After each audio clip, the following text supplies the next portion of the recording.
આપણે ચેપ્ટર 1 વિદ્યુતભારો અને ક્ષેત્રો તેમાં સતત વિદ્યુતભારનું વિતરણ જોતા હતા.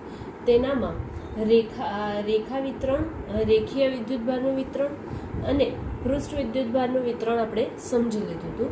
હવે આજે આપણે જોવાનું છે કદ વિદ્યુતભારનું વિતરણ અને કોઈ એક બિંદુ આપણે પસંદ કરેલો હોય તેના પાસે ઉદ્ભવતા વિદ્યુત ક્ષેત્રનું સૂત્ર આપણે મેળવવાનું છે. ઓકે, તો સૌથી પહેલાં કદ વિદ્યુતભારનું વિતરણ, તેનામાં વ્યાખ્યા શું આવશે?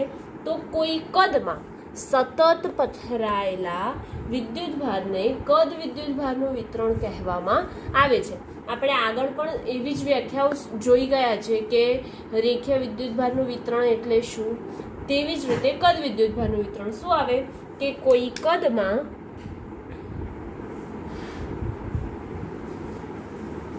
સતત પથરાયેલા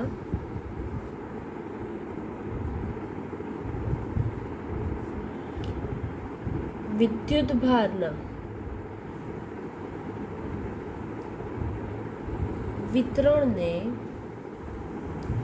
કદ વિદ્યુતભારનું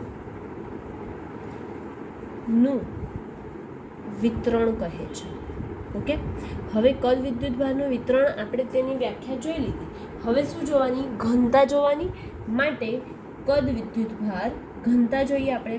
કદ વિદ્યુતભાર ઘનતા. ઓકે, તો એની વ્યાખ્યા શું આવશે? તો વિદ્યુતભારિત કદ પરના એકમ કદ દીઠ વિદ્યુતભારને વિદ્યુતભારની કદ ઘનતા કહેવામાં આવે છે. શું? ફરીથી બોલું છું કે વિદ્યુતભારિત કદ છે એટલે કે વિદ્યુતભારિત કોઈ કદ છે તેનામાં એકમ કદ દીઠ, એકમ આવે શબ્દ એટલે ક્યાં જતો રહે? છેદમાં જતો રહે. બરાબર, તો આપણે લખીએ વ્યાખ્યા સૌથી પહેલા કે વિદ્યુતભારિત કદ પરના એકમ કદ દીઠ વિદ્યુતભારની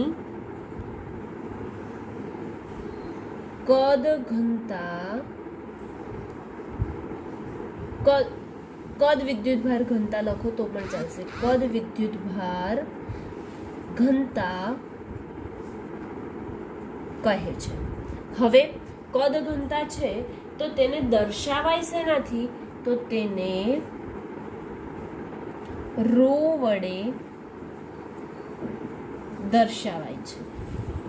હવે રો વડે દર્શાવાય તો એને એનું ગાણિતિક સ્વરૂપમાં કોઈ એક નાનો ખંડ વિચારીએ તો એ નાના ખંડમાં ધારો કે આટલું કદ ઘેરાયેલું છે તો આટલા કદ માટે ડેલ્ટા વી, પણ એકમ કદ દીઠ, એકમ કદ એટલે છેદમાં રો બરાબર છેદમાં શું આવશે? ડેલ્ટા વી, અને અંશમાં શું આવશે? વિદ્યુતભાર જેટલો કદ લીધો એટલા જ વિદ્યુતભાર અહીંયા ઘેરાયા છે. સતત વિદ્યુતભારમાં ઘણા બધા વિદ્યુતભાર હશે, તેનામાંથી એટલા જ વિદ્યુતભાર ઘેરાયા છે. માટે આપણે નાના ખંડના વિદ્યુતભારને શું કહીશું? ડેલ્ટા ક્યુ. એટલે કે કોઈ કદમાં નાનું કદ ખંડ ડેલ્ટા વી છે અને તેના પરનો વિદ્યુતભાર જો ડેલ્ટા ક્યુ હોય તો રો બરાબર ડેલ્ટા ક્યુ છેદમાં ડેલ્ટા વી સ્વરૂપે લખી શકાય. હવે આપણે તેનો એસઆઈ એકમ જોઈએ તો તેનો એસઆઈ એકમ ક્યુનો એસઆઈ એકમ ખબર છે આપણને? હા, ખબર છે. ક્યુનો શું આવે? કુલમ. અને વી એટલે કદ. કદનો એકમ શું થાય? તો કદનો એકમ થાય મીટર ક્યુબ. તેથી કદ વિદ્યુતભાર ઘનતાનો એકમ કુલંબ પર મીટર ક્યુબ છે. બરાબર, હવે એનો એસઆઈ એકમ આપણે જોવાનો રહે તો તેનો એસઆઈ એકમ પારિમાણિક સૂત્ર જોવાનું રહે. તો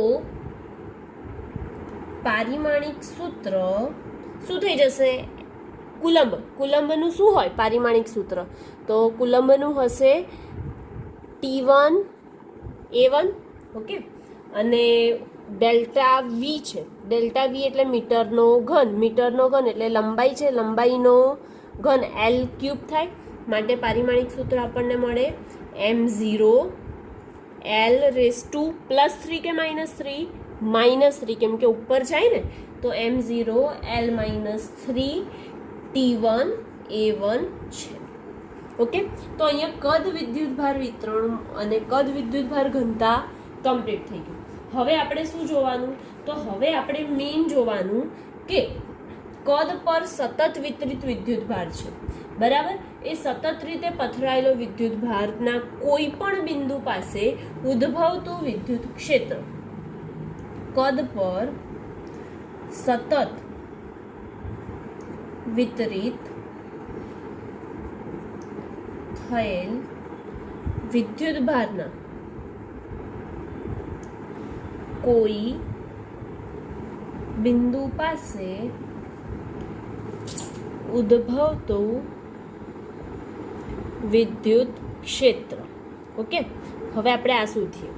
તો સૌથી પહેલાં મારી પાસે કોઈ એક કદ છે ધરાવતું એક. હવે એનામાં હું કોઈક નાનો ખંડ વિચારી લઉં છું. આપણે અહીંયા પણ નાનો ખંડ વિચાર્યો હતો, તેવી જ રીતે તો અહીંયા પણ એક નાનો ખંડ વિચારી લીધો. હવે આ ખંડ વિચાર્યા બાદ ધારો કે આ જે કદ છે તેનાથી બહાર એક બિંદુ P પસંદ કરવામાં આવે છે અને ત્યાંથી તેનું અંતર ધારો કે r' જેટલું છે અને તેમનો સ્થાન સદિશ r છે. એટલે કે નાનું જે પૃષ્ઠ વિચાર્યું હતું એને તો આપણે શું લખીશું? ∆V લખીશું, બરાબર. તો ધારો કે કોઈ કદ છે તેનો નાનો ખંડ ∆V ધ્યાનમાં લો. તો ધારો કે મારી પાસે કોઈ કદ છે, તેમાં નાનો ખંડ ∆V છે. ઓકે, અને તેનો સ્થાન સદિશ કેટલો લઈ લઈશું આપણે? r છે. તેથી કદખંડનો વિદ્યુતભાર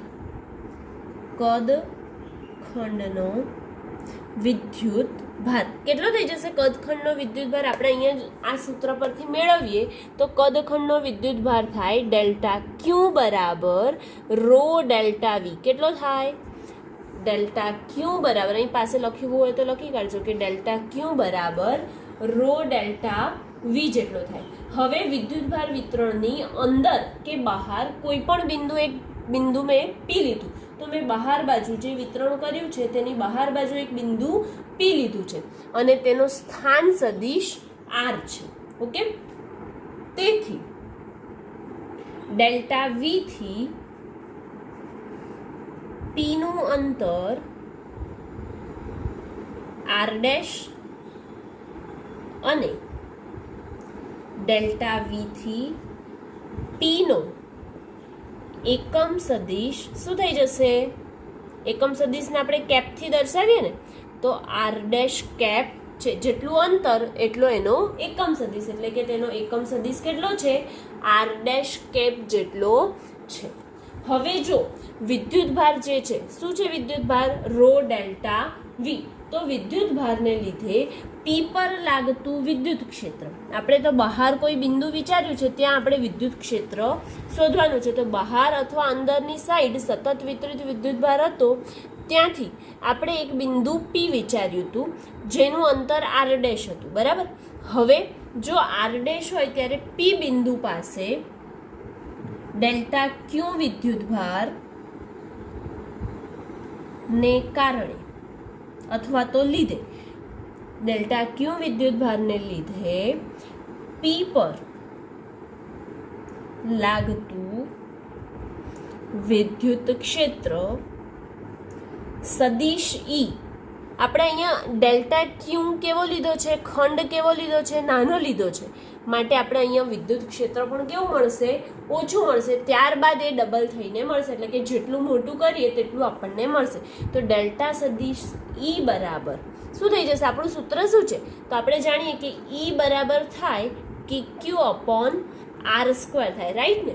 તો હવે KQ/r² થાય તો સદિશ ઈ બરાબર, આપણે તો ડેલ્ટા લીધો છે, કે તો એમનો એમ, ડેલ્ટા ક્યુ આવશે. ડેલ્ટા ક્યુની કિંમત આપણને ખબર છે, હા છે, સમીકરણ 1માં આપણી પાસે પડી છે. કેટલી છે એની કિંમત? રો ડેલ્ટા વી એના છેદમાં આરનો વર્ગ, એટલે કે એ બંને વચ્ચેનું અંતર. બંને વચ્ચેનું અંતર કેટલું છે? તો આર ડેશ, અને એનો શું કરીશું આપણે? વર્ગ. માટે ડેલ્ટા સદિશ ઈ બરાબર K rho delta V upon R dash square. અને અહીંયા સદિશ છે માટે આપણે અહીંયા એકમ સદિશ દર્શાવવો જરૂરી થઈ ગયો, એટલે આર ડેશ કેપ થાય છે. બરાબર. હવે મારી પાસે તો આ જે આવ્યું એ માત્ર નાના ખંડ માટેનું વિદ્યુત ક્ષેત્ર આવ્યું. મારે તો ઘણા બધા વિદ્યુતભાર વિતરિત થયેલા છે કદમાં, અને એનું વિદ્યુત ક્ષેત્ર શોધવું હોય તો કયા નિયમથી શોધીશું આપણે? સંપાતપણાના સિદ્ધાંત પરથી. તો અહીંયા લખી શકો, લખવું હોય તો, કે સંપાતપણાના સિદ્ધાંત પરથી સદિશ ઈ બરાબર શું થઈ જશે? આ બધાનો સરવાળો થશે. સરવાળો થાય એટલે આપણે શું કરીએ? સિગ્મા વડે દર્શાવીએ. બરાબર ને? તો summation k rho delta V upon R dash નો શું થઈ જશે? વર્ગ, એટલે કે rho delta V upon R dash square, અને એની સાથે તેનો એકમ સદિશ આર ડેશ. હવે આપણે જે કર્યું હતું સમેશન, કોનું કર્યું? આખા કદનું કર્યું, માટે આપણે અહીંયા શું લખીશું? વી લખીશું. બરાબર. હવે આ બધાનો જો સરવાળો કરવો હોય અને જો તેને કલનશાસ્ત્રની રીતમાં બતાવવું હોય તો આપણે લખી શકીએ કે સદિશ ઈ બરાબર સંકલન. કોનું કરીશું? આખા કદમાં ઘેરાયેલું છે એના માટે આ બધાનો સરવાળો, માટે સંકલન વી કે રો ડેલ્ટા વી છેદમાં આર ડેશનો વર્ગ અને એકમ સદિશ આર ડેશ, જે આપણા કદમાં સતત વિદ્યુતભારનું વિતરણ થયેલું હોય અને તેના પર કોઈ બિંદુ પાસે ઉદ્ભવતું વિદ્યુત ક્ષેત્ર શોધવું હોય તો તેના માટેનું સૂત્ર આપણને મળી ગયું. શું સૂત્ર મળ્યું? કે સદિશ ઈ બરાબર સંકલન V K rho delta V upon R dash square એકમ સદિશ આર ડેશ મળે છે. હવે આપણું અહીંયા સતત વિદ્યુતભારનું વિતરણ જે છે એનામાં આપણે કયા કયા જોયા? 3. તો રેખા વિદ્યુતભારનું વિતરણ, પૃષ્ઠ વિદ્યુતભારનું વિતરણ અને કદ વિદ્યુતભારનું વિતરણ, જે અહીંયા ત્રણે કમ્પ્લીટ થાય છે. હવે આપણે ગૌસના નિયમની ચર્ચા કરીએ. ગૌસનો નિયમ. તો ગૌસના નિયમમાં સૌથી પહેલા આપણા ચેપ્ટરમાં વિદ્યુતભારો છે અને વિદ્યુત ક્ષેત્રો પણ છે. બરાબર. એ પછી આપણે નવું શીખી ગયા છીએ કે ફ્લક્સ છે. બરાબર. પછી સતત વિદ્યુતભારનું વિતરણ જોઈ ગયા છે આનામાં જ. તો એવી જ રીતે મારી પાસે એક વિદ્યુતભાર, ગૌસના નિયમને સમજતા પહેલાં મારી પાસે એક વિદ્યુતભાર છે. બરાબર. એ પ્લસ ક્યુ વિદ્યુતભાર જે છે તે કેન્દ્રમાં રાખી, એ બિંદુવત વિદ્યુતભારને કેન્દ્રમાં રાખી અને આર ત્રિજ્યાનો ગોળો એક લેવામાં આવે છે. શું? પ્લસ ક્યુ વિદ્યુતભાર છે તેને બિંદુવત વિદ્યુતભારને કેન્દ્રમાં રાખી અને આર ત્રિજ્યાનો એક ગોળો લેવામાં આવે છે, અથવા તો ગોળો વિચારવામાં આવે છે. બરાબર. હવે પ્લસ ક્યુ વિદ્યુતભારથી મારી પાસે આર ત્રિજ્યાનો ગોળો છે, એનો મતલબ કે આની ત્રિજ્યા કેટલી થઈ ગઈ? આર જેટલી ત્રિજ્યા થઈ ગઈ. હવે એના પર આ આખું જે છે ગોળો એ પૃષ્ઠ થઈ ગયું. બરાબર. સમતલમાં છે માટે તો આ જે પૃષ્ઠ છે તેનું ક્ષેત્રફળ એસ જેટલું છે. બરાબર. હવે તેનામાંથી આ આખા ગોળામાંથી એક નાનો ભાગ વિચારવામાં આવે છે. તો હવે આ નાનો ભાગ આ છે. બરાબર. તો એ નાનો ભાગ વિચારવામાં આવ્યો, તેનું ક્ષેત્રફળ ધારો કે હું ધારી લઉં છું ડેલ્ટા એસ છે. અને આ બિંદુ આગળ, કયા બિંદુ આગળ? તો એ જે બહાર આવે છે એ બિંદુ આગળ તેનું વિદ્યુત ક્ષેત્ર સદિશ ઈ છે. બરાબર. વિદ્યુત ક્ષેત્ર ક્યાં આવશે? અંદર જતી દિશામાં કે બહાર આવતી દિશામાં? બહાર આવતી દિશામાં. કેમ? કેમ કે પ્લસ ક્યુ વિદ્યુતભાર લીધો છે માટે વિદ્યુત જે છે તે વિદ્યુત ક્ષેત્ર રેખા ક્યાં હશે?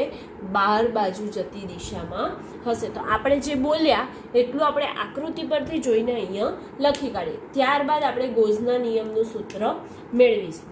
સૌથી પહેલાં શું બોલ્યા? તો એક પ્લસ ક્યુ બિંદુવત અથવા તો ક્યુ પ્લસ ક્યુ બિંદુવત વિદ્યુતભાર ફરતે આર ત્રિજ્યાનો ગોળો વિચારો. હવે આ બિંદુ આપણે એક પ્લસ ક્યુ વિદ્યુતભાર ધાર્યો છે, તો આ બિંદુવત વિદ્યુતભાર અંદર સપાટીની અંદર થઈ ગયો કે બહાર થયો? તો ના, આ સપાટીની અંદર છે, એટલે કે આ જે વિદ્યુતભાર છે બંધ સપાટીમાં છે. બરાબર, એટલું આપણને ખબર પડે છે. હવે ત્યારબાદ શું, આખા પૃષ્ઠનું ક્ષેત્રફળ S છે, પરંતુ જે નાનો ખંડ વિચાર્યો છે તેનું ક્ષેત્રફળ ધારો કે ડેલ્ટા S છે. નાના ખંડનું ક્ષેત્રફળ ધારો કે ડેલ્ટા S છે, અથવા તો ધારો કે નાના ખંડનું ક્ષેત્રફળ ડેલ્ટા S છે, અને આ બિંદુ આગળ વિદ્યુત ક્ષેત્ર E છે. ઓકે, હવે તેનું વિદ્યુત ક્ષેત્ર E છે, તો આપણે ફ્લક્સનું સૂત્ર જોઈ ગયા છે. ઓકે, તો ખંડમાંથી આ જે નાનો ખંડ વિચાર્યો છે, અહીંયા ધારો કે હું લખી જ કાઢું છું એટલે તમને ખ્યાલ આવશે. અને આ બધું તમારે જે અહીંયા ટોપિક ચાલે છે તે તમારી નોટમાં નોટ ડાઉન કરવાના રહેશે. ધારો કે નાના ખંડનું જે ક્ષેત્રફળ ડેલ્ટા S છે, તો તે ખંડ માટે ખંડમાંથી પસાર થતું ફ્લક્સ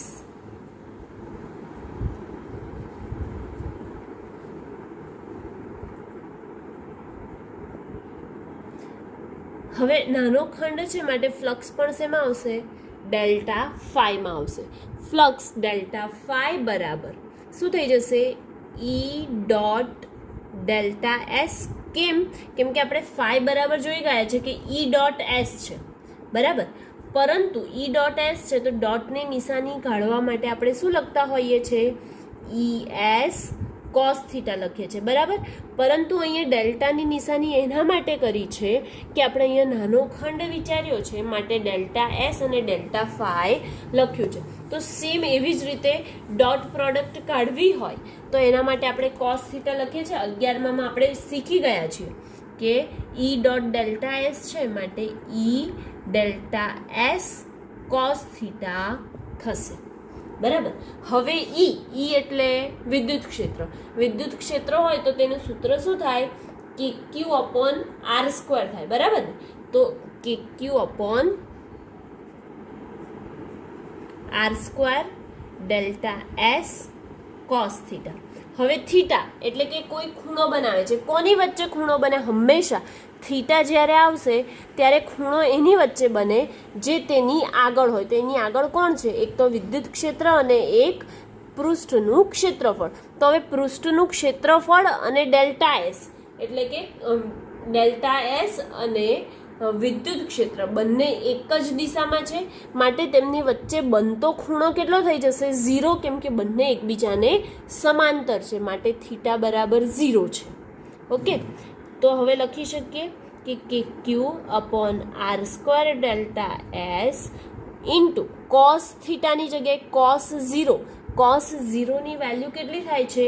1 થાય, માટે અહીંયા આપણે ગુણ્યા 1 લખ્યું. તો ખંડમાંથી પસાર થતું ફ્લક્સ આપણને મળે છે ડેલ્ટા ફાઈ બરાબર k q upon R square into delta S.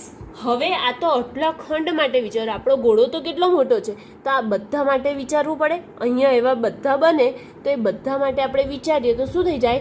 કુલ ફ્લક્સ થાય ને, કુલ ફ્લક્સ, કુલ ગોળામાંથી પસાર થતા કુલ ફ્લક્સ ફાઈ બરાબર ગોળામાંથી પસાર થતું કુલ ફ્લક્સ ફાઈ બરાબર શું થઈ જશે? Summation delta phi. એટલે કે આ ડેલ્ટાનો બધી જગ્યાએ સમેશન કર્યું, એટલા નાના નાના ખંડો વિચારીએ અને બધાનો સરવાળો કરીએ તો કુલ ફ્લક્સ આપણને મળે. તો હવે ડેલ્ટા ફાઈની કિંમત શું આવી? તો summation k q upon R square into delta s આવી. ઓકે, તો હવે સમેશન કોનું થશે? વિદ્યુત ક્ષેત્ર તો આપણે ટોટલ જ લીધું છે કે એક જ વિદ્યુત ભાર છે માટે કે ક્યુ અપોન આર સ્ક્વેર જ આવશે.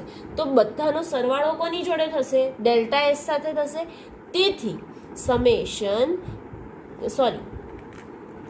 તેથી k q upon R square summation કોનો સરવાળો થયો? આ નાના નાના પૃષ્ઠનો બધાનો સરવાળો થયો માટે અહીંયા લખીશું delta S into delta S. તો એમના એમ હતા, સરવાળો જેની જોડે કર્યો એને આપણે સમેશન જોડે લઈ લીધું, એટલે કે સિગ્મા જોડે લઈ લીધું.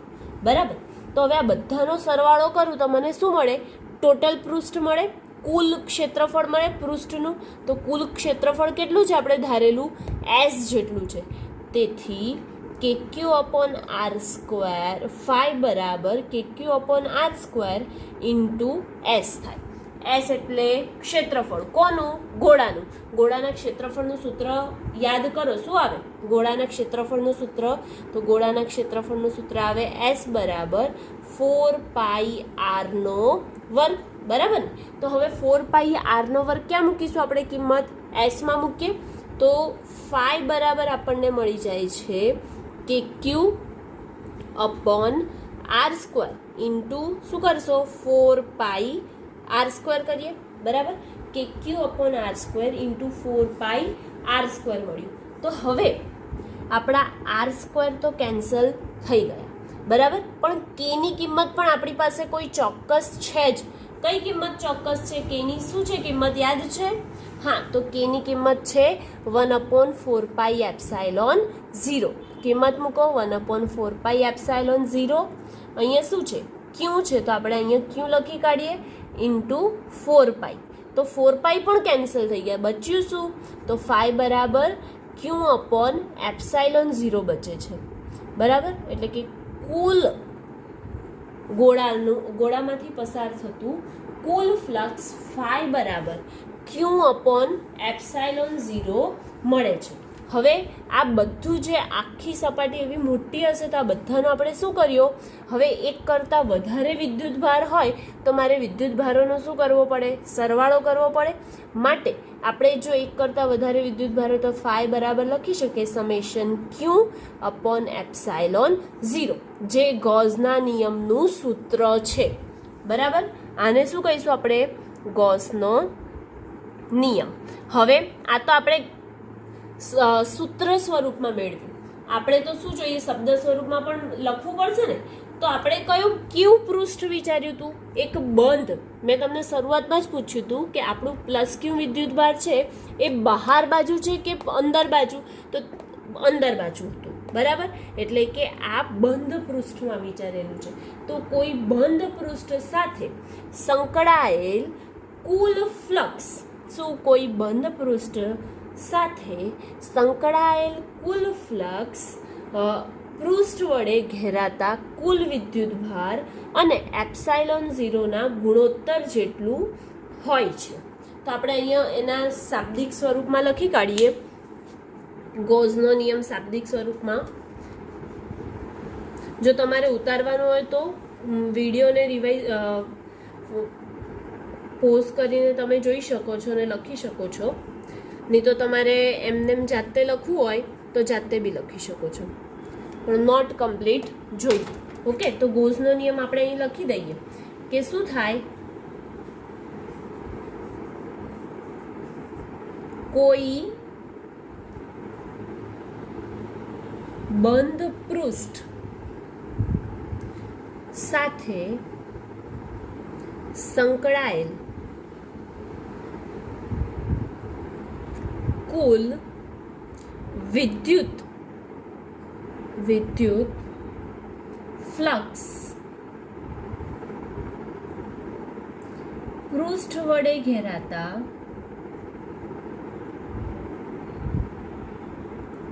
કુલ વિદ્યુત ભાર, એટલે આપણે અહીંયા સમેશન કર્યું છે. ઓકે. કુલ વિદ્યુત ભાર અને ε0 એટલે શું કહેવાય? શૂન્ય અવકાશની પરમિટિવિટી. ε0ના ગુણોત્તર જેટલું હોય છે. ગુણોત્તર જેટલું હોય છે. ઓકે, એટલે કે આપણે ગોઝનો નિયમ શાબ્દિક સ્વરૂપે પણ લખી કાઢ્યો.